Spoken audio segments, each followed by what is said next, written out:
नरेंद्र मोदी साहब के बांग्लादेश विरोधी पॉलिसीज़ का असर इंडिया बांग्लादेश ट्रेड के ऊपर काफ़ी बुरा पड़ा है। और इंडियन मीडिया ये रिपोर्ट कर रहा है कि रिसेंटली एक डिप आता हुआ नज़र आया है इंडिया बांग्लादेश ट्रेड के अंदर। मेनली ये जो डिप आया है ये इंडिया की जो एक्सपोर्ट बांग्लादेश की तरफ होती है उसके अंदर आया है। दी इकोनॉमिक टाइम्स ने कुछ हफ्ते पहले रिपोर्ट किया था कि India's exports to Bangladesh dip amid volatile situation. Now इस हवाले से कुछ इंडिकेटर्स ऐसे हैं जो कि खास तौर पर उन्होंने रिपोर्ट किए हैं। मिसाल के तौर पर एक्सपर्ट्स को कोट करते हुए वो कहते हैं कि Pankaj Chadha, chairman of the engineering exports promotion council, said private orders have come down and the Bangladesh government's perception of India has turned negative. We are not getting any government orders from Bangladesh. Additionally, Indian banks are not accepting letters of credit, a contractual agreement between a buyer's bank and a seller's bank that guarantees payment to the seller for goods or services issued by Bangladesh banks. So the situation seems to be quite volatile.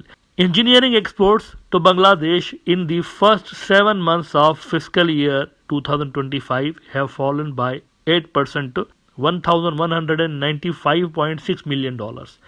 तो कह रहे हैं engineering जो export होती है India से बांग्लादेश की तरफ जाती है वो 8% गिर गई है। इसका मतलब यह है कि मौजूदा जो नरेंद्र मोदी साहब की सरकार की पॉलिसीज़ हैं इसका बांग्लादेश पे कोई ख़ास असर पड़े ना पड़े, इंडिया पे ज़रूर पड़ा है, उनकी इंडस्ट्री पे ज़रूर पड़ा है। और उनके एक्सपर्ट्स जो है वो कंप्लेन करते हुए नज़र आ रहे हैं कि हमारी बैंक्स जो हैं वो एलसीज नहीं खोल रही। एलसीज जो होती हैं वो इंपोर्ट एक्सपोर्ट जब होती है तो लेटर ऑफ क्रेडिट एक बैंक दूसरी बैंक को देती है कि ये जो हमारी गारंटी पे ट्रांजैक्शन हो रही है लिहाजा इसकी पेमेंट को आप फैसिलिटेट करिए, तो वो नहीं खोली जा रही। उसके बाद आप ज़रा ये दूसरी इंडस्ट्री के अंदर जो एक डिक्लाइन आया है वो भी देख लीजिए। Vipul Shah, chairman of the gem and jewellery export promotion council, said that exports to Bangladesh have slowed since the political disturbance in Bangladesh flared up. Exports to Bangladesh have fallen by 11.1% in the April to September period of fiscal year 2025 as compared to the same period last year. ये याद रखिएगा कि जब बहुत बड़ी तादाद में बांग्लादेश में गुज़िश्ता साल के शुरू में इंडिया आउट कैंपेन स्टार्ट हुई थी जिसको पिनाकी भट्टाचार्य साहब लीड कर रहे थे, बड़ी ही ज़बरदस्त कैंपेन उन्होंने रन की थी आई मस्ट से, और बड़ी ही इफ़ेक्टिव भी रही, काफ़ी इफ़ेक्टिव रही, लोगों ने बढ़ चढ़ के इसमें हिस्सा भी लिया था। तब भी आप याद रखिए कि इंडियन मीडिया इसको डाउन प्ले करने की कोशिश कर रहा था कि नहीं नहीं ऐसा कुछ भी नहीं है, इतना ज़्यादा हिट नहीं हुआ। लेकिन अब इंडियन मीडिया खुद ये कहने पे मजबूर हुआ है कि बहुत सारी इंडस्ट्रीज़ हमारी ऐसी हैं जो कि हिट बर्दाश्त कर रही है। इंजीनियरिंग इंडस्ट्री उनकी नुकसान में गई है, 8% डिक्लाइन हुआ उनकी जो एक्सपोर्ट बांग्लादेश की तरफ है। और इसी तरह से इनकी जो ये ज्वेलरी वाली जो इंडस्ट्री है वो भी 11%, उसमें भी हमें डिप नज़र आया है। इसके अलावा आप देखिए वो कहते हैं कि Bangladesh is also a big market for Indian imitation jewellery.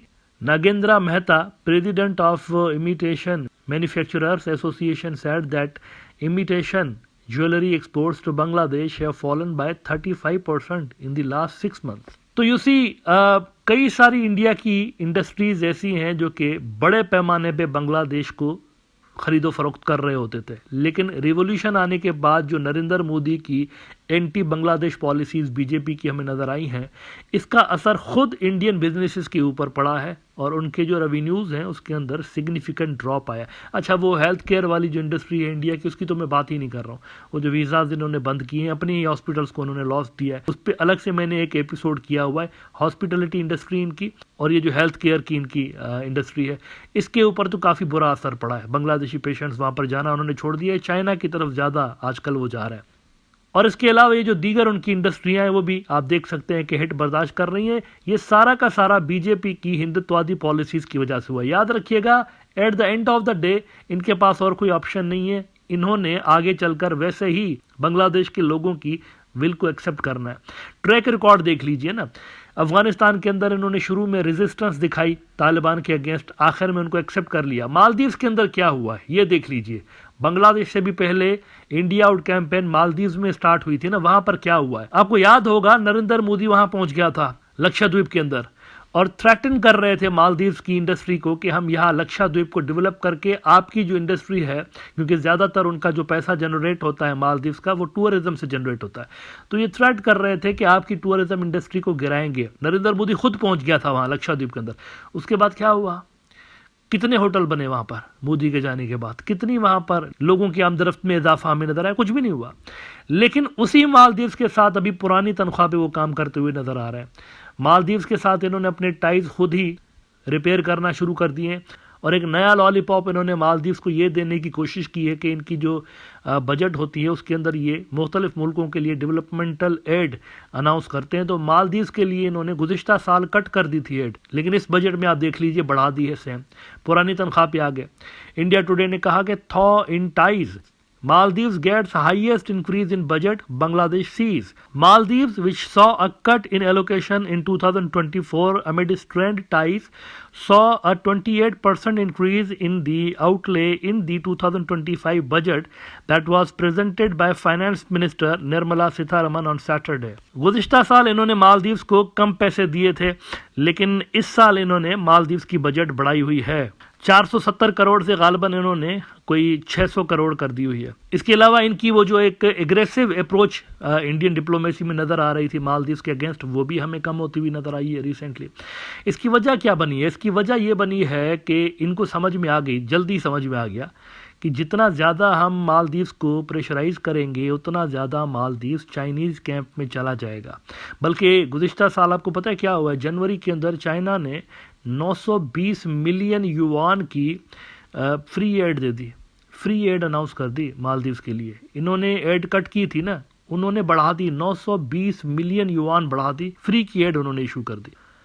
यहाँ से जब इंडियन टूरिस्टों ने बैकवर्ड मालदीव्स कैंपेन स्टार्ट की थी, तो उसी अरसे के अंदर हमने देखा कि चाइना से जो टूरिस्ट आते हैं मालदीव्स घूमने के लिए, उनकी तादाद में इजाफा हमें होता हुआ नज़र आया। रशिया के टूरिस्टों की भी तादाद में इजाफा नज़र आया था। तो ये समझ गए कि हमारे बैकवर्ड करने से, ना करने से, हमारे टाइज ख़राब रखने से कोई असर नहीं पड़ेगा, अपना ही नुकसान कर रहे हैं। एक स्ट्रेटेजिक गैप हम छोड़ रहे हैं और उस स्ट्रेटेजिक गैप को चाइना फिल कर रहा है। ये भी गुज़िश्ता साल की खबर देख लीजिए, जब ये नरेंद्र मोदी साहब आंखें दिखा रहे थे ना, लाल आंख दिखा रहे थे मालदीव्स को, तो ये देखिए उस अरसे में क्या हुआ था। CNN ने खबर लगाई थी कि Maldives signs China military pact in further shift away from India. ये गुज़िश्ता साल मार्च के अंदर हुआ। तो पहले आप देखिए आंखें दिखा रहे थे, लेकिन जब दाल नहीं गली और देखा कि इसका तो उल्टा असर हुआ है, तो स्ट्रेटेजिक रिपोजिशनिंग की इंडिया ने और मालदीव्स के साथ पुरानी तनख्वाह पे ये काम करते हुए नजर आए। यहाँ पर बांग्लादेश में भी इनको ऐसा ही करना पड़ेगा। आजकल ये जो भी कर रहे हैं ना, अपने तौर पर ये प्रेशराइज करने की कोशिश कर रहे हैं बांग्लादेश को, लेकिन ये रियलाइज नहीं कर रहे कि इस सब चक्कर में एक स्ट्रेटेजिक गैप छोड़ रहे हैं और साफ तौर पर नजर आ रहा है उस स्ट्रेटेजिक गैप को चाइनीज और पाकिस्तानी फिल कर रहे हैं तेजी के साथ। सूनर और लेटर मालदीव्स की तरह यहां पर भी इंडिया को एक स्ट्रेटेजिक रिपोजिशनिंग करनी पड़ेगी। बांग्लादेश के साथ टाइज बेहतर किए बिना और कोई हल है नहीं इनके पास। जितना जल्दी साउथ ब्लॉक के बाबू ये बात समझेंगे उतना मेरे ख्याल से इंडिया के लिए बेहतर है।